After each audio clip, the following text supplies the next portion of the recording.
Hey guys, welcome back to another episode. Today I'm going to take a quick look at another of my favorite companies, and that is going to be AMD, Advanced Micro Devices. They just reported earnings yesterday after hours, and the stock is down about 1.1% pre-market. So in today's episode, what I want to do is I want to take a quick look at what happened in their earnings, share some of my thoughts, and just take a quick look at how the stock is performing. If this is your first time here, make sure to hit the thumbs up, make sure to hit the subscribe button, and check out the pinned comment below where I have 10 free stock ideas for you right now. So like I mentioned, right, AMD right now is down about 1.37% pre-market. And some people might think, hey, Jose, I guess earnings were bad if the stock price did that bad. But we can see in the past 5 days, it's actually been pretty strong. It's gone up 5.7% pre-earnings, and in the past month, it has gone 13.6%. So in my opinion, I don't think earnings were bad. I think stock price kind of did a nice run up in the past month that, hey, it didn't meet that full expectations. But we can see the stock price has gone up a nice amount in the past month. Just for disclosure, AMD is one of my top 5 positions, but AMD does move my portfolio a nice amount, and this is one of my favorite companies, especially since I am an electrical engineer and I do have a lot of insight in the semiconductor industry. So let's take a quick look at their earnings. So right off the bat, right, we can see revenue was $4.3 billion for the quarter. Those are some strong numbers. It's up 54% year over year and 12% quarter over quarter. This is super strong. I'm liking these double digit growth both year over year and quarter over quarter. They have plenty of cash and cash equivalents, about $3.6 billion. They made about $850 million on operating cash flow and about $764 million in free cash flow. So this company is keeping a lot more of its business. Another thing they're doing is they're giving back to shareholders. They repurchased more than 7 million shares for $750 million. So they are making a strong move in this share buyback.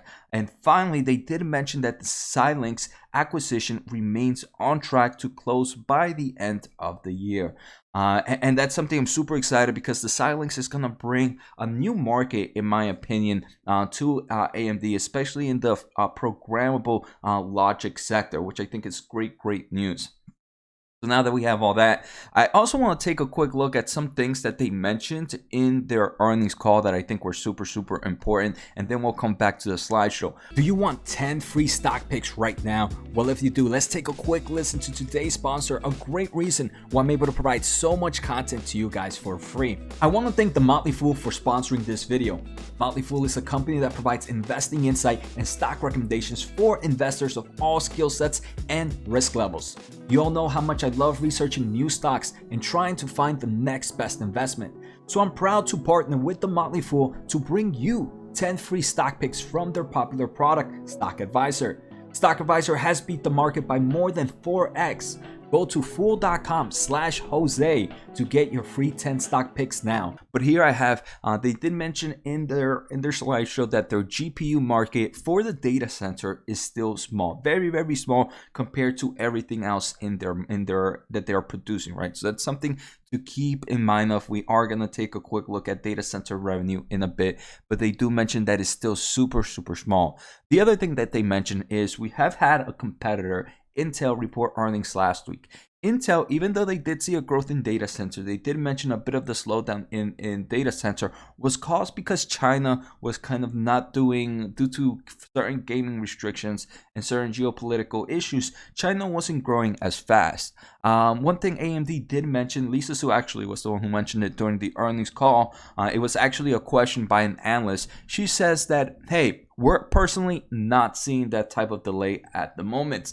So right now, it does seem like Intel is facing some of its own problems. The third thing that I thought was super important about their earnings call is they did mention that Milan, which is the new generation of AMD's EPYC data center processor, is seeing strong adoption. And we're going to see that in their earnings call, in their earnings presentation in a bit. But those are 3 important points I wanted to make right before we got a little bit closer into or dig a little bit deeper into earnings. So we can see, right, AMD, for those not familiar, is made up of 2 segments. The first is the computing and graphics segment. This is your Ryzen processor CPU. This is your Radeon GPU, and this is also your data center GPUs. Then they have the enterprise, embedded, and semi-custom segment. This is your data center CPUs, which would be your EPYC processors. Right now, the new generation is Milan. And they also have their semi-custom, which is stuff for like video games, for the new video game consoles that are coming out, and some that are gonna come out in the upcoming months.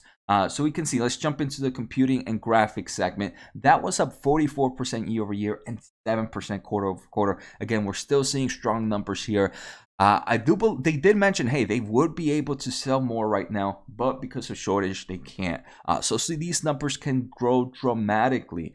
And we can see it's led by higher Ryzen, Radeon, and AMD Instinct processor sales. Obviously, the overall shortage has caused average selling prices to go up. And in strategic news and highlights, they did mention a few things. First, significant year-over-year growth in commercial notebook deployments across public sectors. And this is something I'm personally seeing a lot. I tend to look a lot on electronics, especially laptops and desktops. And I do see AMD processors or AMD GPUs being used more frequently in higher name OEMs, which I think is pretty interesting. They also mentioned that their RDNA 2 GPUs grew significantly due to their new 6000 series Radeon series, right, which is one of the higher end GPUs. They do mention that data center graphics revenue more than doubled year over year and quarter over quarter, led by their CDNA 2 GPUs. But like I mentioned earlier, right, the GPU market in data center is still super small.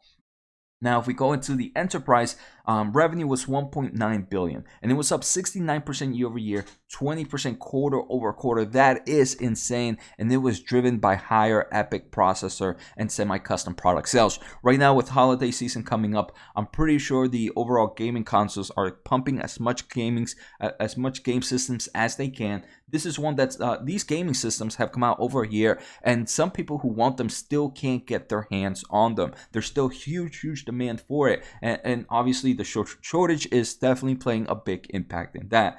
One other thing that they mentioned is this is the 6th straight quarter of record server processor revenue. Third generation EPYC contribute majority of server CPU revenue. A lot of players. We've seen a nice amount. Microsoft, Google, and many more have kind of developed partnerships and are using third generation EPYC Milan processors for their cloud and computing, their data center stuff. So things are looking really well for AMD. Like I mentioned, right, stock price right now, pre-market, and this video should be out, I believe, a few minutes after the market opens. It's only down about 1.3%.